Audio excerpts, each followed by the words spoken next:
Hey everyone, welcome back to Trek on the Tube. This is my review and Easter eggs video for Star Trek Discovery, Season 3, Episode 13, That Hope Is You, Part 2. That's right, this is the season finale. As usual, I'm going to go over my thoughts and opinions first, and then dive into all of the Easter eggs and references to other iterations of Star Trek that I could find. Now, I must admit that I have rewatched this thing quite a few times, but I'm still collecting my thoughts. It took me a while to actually process everything that happened, or rather how it happened. So, yeah.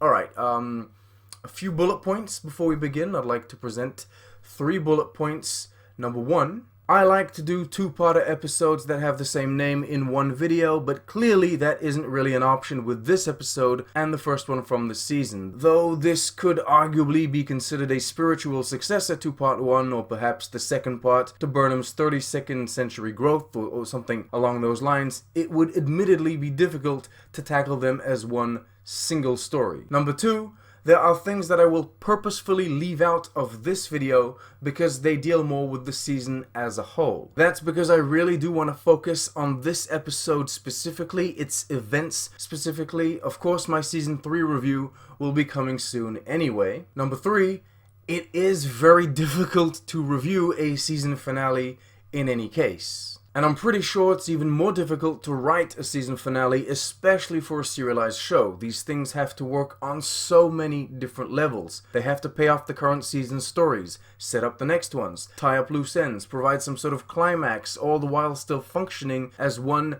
contained hour of television. Throw in the fact producers probably want these things to be so exciting, I would absolutely hate to be tapped as the writer for a season finale. Point is, I do take into consideration all of these elements, and it doesn't make the review any easier to make. Alright, let's get into it.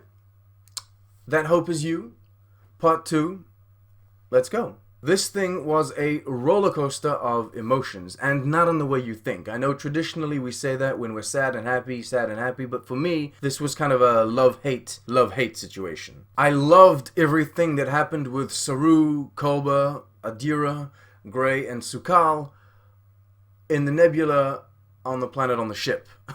Yes, we had already all guessed what had caused the burn, and so that reveal fell a bit flat. Yes, we were all pretty much feeling that Doug Jones was being set up to take a back seat on the show, and yeah, I do think all of us felt in our heart that neither Adira or Kolba would actually be killed. But being basically 100% certain of the outcome of all of these plotlines didn't impact my appreciation of them at all. On the contrary, I found myself truly basking in the now of all of the moments these characters and actors were having. I even took the time to tell some friends while I was watching that I would love to have a Saru, Kolba, Adira show. I don't know, it's kind of hard to explain, considering we already had all of those reveals. You can take away the suspense and the thrill and the unnecessary large-scale plot of the burn, and then you can really focus on those character moments and focus on that emotion. And when you do that, it's really gratifying. For example, you can really focus on how painful and personal the Saru and Sukal stories were. And then, of course, Gray's entire existence in this show was finally paid off when Kolba told him that he could be seen, truly seen. And it's like, all this time, Gray could only be seen by Adira and kinda seen or interpreted by Stamets, and it's a metaphor for the non-binary and trans communities in the real world. It's a story about Gray being seen, truly seen by everyone. Speechless. Yeah, for me, all of that worked really well. I still loved the creepy fantasy horror aesthetics. Seeing Sukal's mother die did pinch my heart, even if I knew it would happen, or rather it had already happened. Yes, it is a bit ridiculous that the holoprogram and the ship are falling apart right this minute after 125 years of being fine, but in the next generation, they enter a billion-year-old Dyson sphere with a sun that just so happens to go supernova when they get there. It is dumb, granted, but these are TV shows. These improbable things happen. It's fine. Anyway, that was my love. But then there's this whole other huge action-packed, adrenaline-pumping, climactic thing going on, and the more I rewatch it, the more I'm just over it. Like, the overlap is fine between the Federation fight and the Nebula group, which is Stamets. The overlap is actually pretty good. He's not a character I particularly enjoy, Stamets that is, but I truly did feel his pain and loneliness, poor Stamets. Because as a horrible follow-up to him being separated from his family in the previous episode, here, he was separated from his crew and ship. He was alone with these new Federation guys. He doesn't know who they are. But, the rest...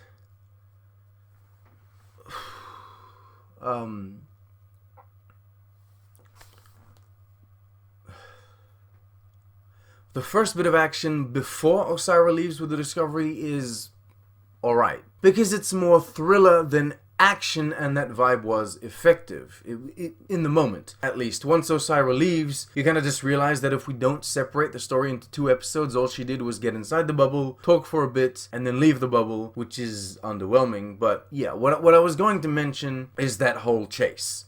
What a disappointment. From a story point of view, we all of a sudden drop anything that is even remotely meaningful, like the concept of negotiation, the conflict going on inside Aurelio, the very idea of human rights, or rather people's rights. And it just turns into people chasing people, people hitting people, Burnham indiscriminately spacing people, or not. Maybe she beamed them to Osira's ship. Like that even matters anyway. They still blew it up and made sure everyone was dead. I mean, didn't Admiral Vance just say 1 episode earlier that it's not Osira's people that are the problem because they are not like her? Well, I guess they can't be the problem if they're dead. Look, I'm truly sorry, but I didn't like the ship chase at Warp. It didn't work for me in Into Darkness, and it didn't work for me here.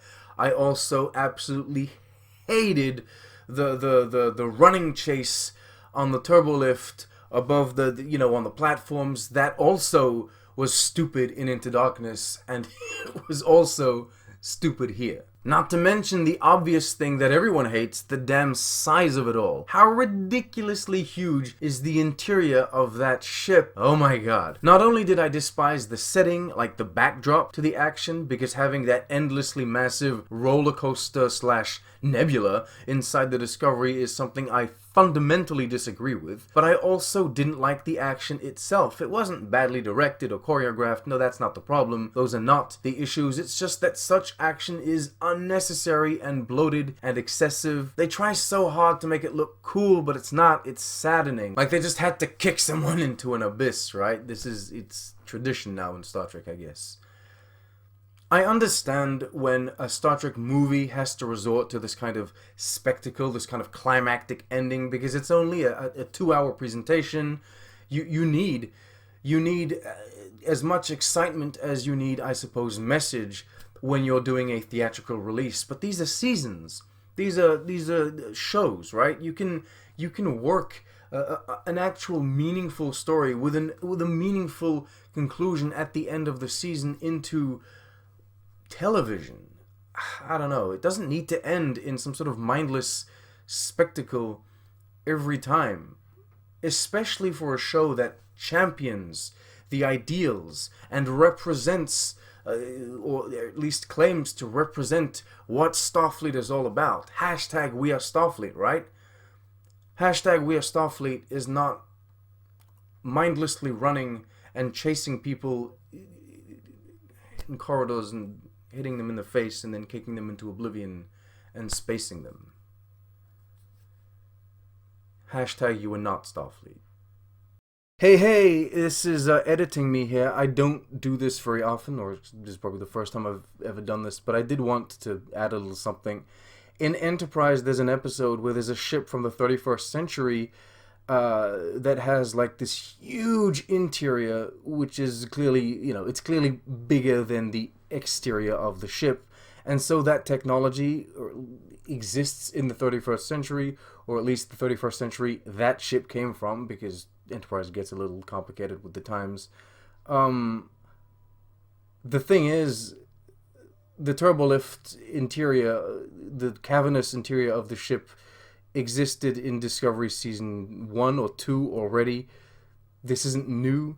They just upped the game on this, and it's not so much... It bugs me, it does, but it bugs me even more that it's a backdrop to nothingness. Like, it's a backdrop to mindless action.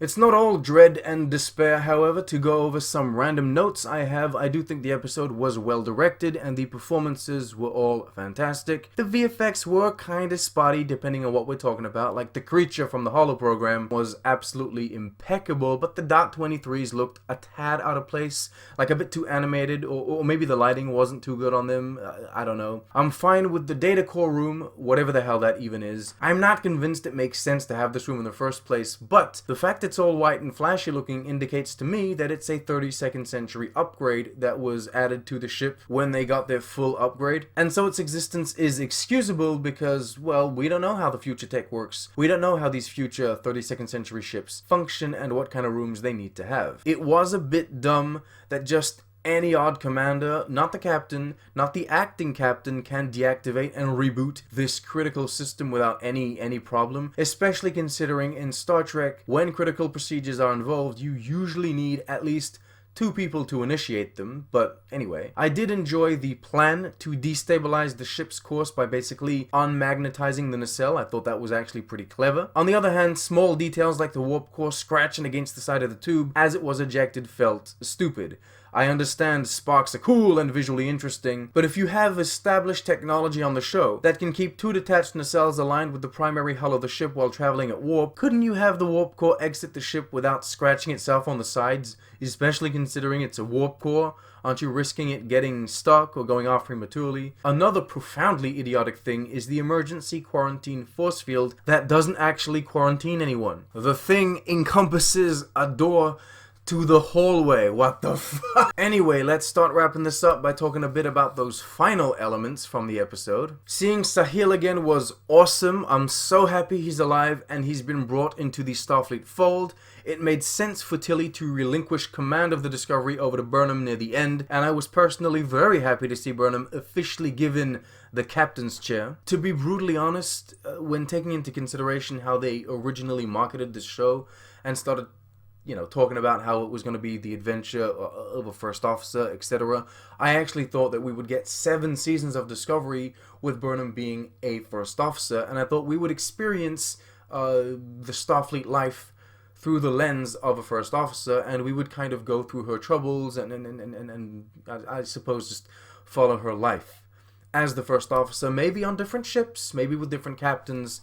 But yeah, but Discovery didn't do that at all. I was expecting Burnham to become captain in like the 7th season or the final season of the show, maybe even the final episode of the show. But considering Discovery didn't do that at all, it went in completely different directions. It was surprising, that's for sure. I'm fine with Burnham being captain now, and I would like her to remain captain until the end of Discovery's run. I want those posters. I want those Star Trek posters with all of the Starfleet captains, and I want Burnham in there now, and yeah. I'm very happy to see Burnham in that captain's chair. Anyway, the new uniforms, I do feel guilty about saying this because I've been asking for them all season, but sadly I don't think they suit the Discovery bridge too well. That is just personal taste, however, and maybe they will tweak them a bit for season 4, or tweak the bridge itself. Regardless, from a story perspective, I'm very happy the crew's finally in them. And I guess the last thing I want to mention is the Emerald Chain being fractured and dismantled following the death of Osira. That didn't make much sense to me. I was under the impression she was just one ministry and wasn't the overall leader, so yeah, pretty weak chain if you ask me. Alright, that's about it. Well directed, well performed, some good VFX and some bad VFX, some amazing creative and aesthetic choices and others pretty poor, an effective enough ending story-wise in the episode's purpose of being a finale, but as its own self, not really, because only half of it is actually worth watching, the other half of it offers nothing of substance. Please don't hate me. I'm sorry. You know what, I liked Discovery Season 3 better than Season 2 and Season 1. You know, I liked it better as a whole. It's just the finale. I think that the Season 2 finale was more effective than the Season 3 finale. This kind of just check the boxes. They got a whole bunch of boxes that they had to check. It was like the new uniforms, the fleet, Osiris' death. You know what I mean? Doug Jones got to leave, and it's like we're just checking the boxes. Explain the burn, checking the boxes, and it's like we don't even need to see the fleet.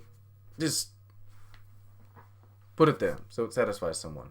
Anyway, it is now time to move on to the Easter eggs and references I could find. And let's begin with Gormaganders. That's right, the flying creatures in the holoprogram Su'Kal was living in were confirmed on screen to be Gormaganders. Other people had already said that they were, but I didn't really take note. I just thought that the visual effects artist had reused the Gormagander asset, that they had lying around, modified it a bit, but no, they are actually Gormaganders. Next up is Adira and Grey's species change-ups. Grey was manifested as a Vulcan. I think we all know what a Vulcan is. And Adira became Zahian, as in the species first introduced in the Short Treks episode Runaway. Queen Po is the name of the first Zahian we ever saw. Carrying on with species-related things, Osiris talks about Orion hearts, and although it's not a reference to anything we've seen before, it was interesting to learn a bit more about that species. World building and canon expansions are always welcome and noteworthy. At one point we hear mention of an Elcorian Sorrowhawk. This is also something we've heard of before in a Short Treks episode, more specifically Calypso. In true Star Trek fashion, Burnham moves colored chips around